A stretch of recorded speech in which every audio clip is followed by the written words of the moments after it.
Hey, this is Rich from HouseBarons.com. Our family renovates houses.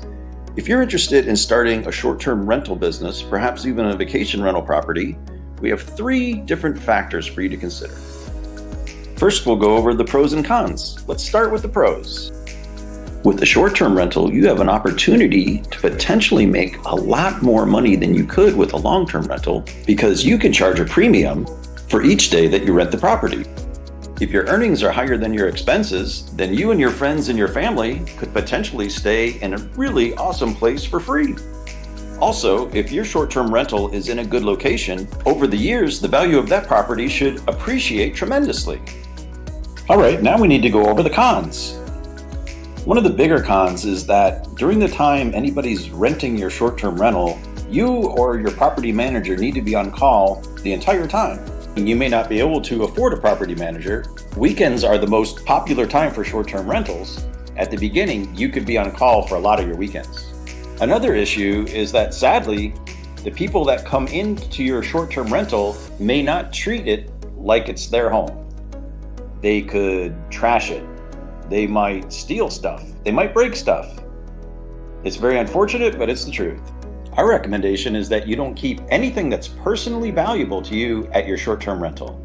One aspect of doing short-term rentals is that inevitably you're going to run into fast turnarounds. And by that we mean one person's checking out and another person's checking in, possibly even that same day.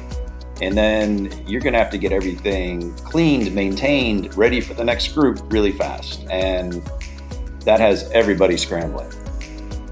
Ultimately, if you're going to do a short-term rental, there's a lot that's going to be happening. I mean, there is really a lot to it. There's a lot of plates that you got to keep spinning. And you probably won't really know what you're getting into until you actually try it. The next aspect we want to consider when we're going to do a short-term rental is the actual property itself. What's so special about it? You really need to have something about that property that's going to attract people and make them want to rent it. So maybe it's by a really interesting location. Maybe you're by a beach or a big city, or maybe you're by a big theme park with a mouse as its main star. You want your short-term rental to be a place that people will recommend, a place that they'll come back to, a place that they'll tell their family and friends about. Your short-term rental needs to be in good condition. It needs to be comfortable. It needs to be clean. It needs to be well furnished. So if you just got a bunch of mismatched furniture from, different relatives that have left you this or that, that's probably not going to cut it. It really needs to have a cohesive look and a place that people want to be in. The third factor that we want to discuss is your preliminary budget. And this is really crucial, and it's a planning stage that you need to do before you ever get involved with a short-term rental. And so what you can do is estimate over a period of the next 52 weeks, the next calendar year, what kind of money you think you could earn from your short-term rental. And you're going to have to, yes, you're going to guess at it, but you also have to be realistic. So it's not going to rent out every day of the year. Obviously, weekends and perhaps summer weeks are going to go quick.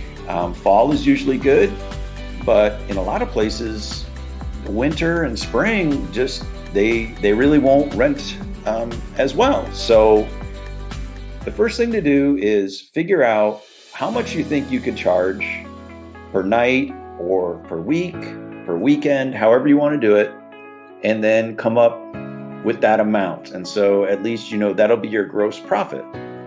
Now you want to make an extensive list of every expense you could possibly think of, and there are going to be a lot of them. Now up front, you're probably going to have to buy some new furniture, so you could figure out whether or not you want to expense that over several years, or you want to put it all with your upfront costs. But then in addition, you're going to have cleaning costs, you're going to have maintenance costs, you're going to have repair costs. You are going to need some kind of security system, and it needs to be a good system. So you'll need to do some research on that and find out how much it's going to cost you. People do not like bugs or pests in their house, especially when they're on vacation. So you'll need to research What will an exterminator cost? So there's property taxes. It's also a great idea to offer a welcome gift. And so this could be something like snacks and drinks, or I don't know, a homemade craft. Whatever it is, you got to think, okay, every time that somebody's staying at the place, I need to spend this amount on that welcome gift. You should get a quote on insurance in your area to find out, and be sure to tell them that it's a short-term rental and ask them what it would cost for a policy for the year.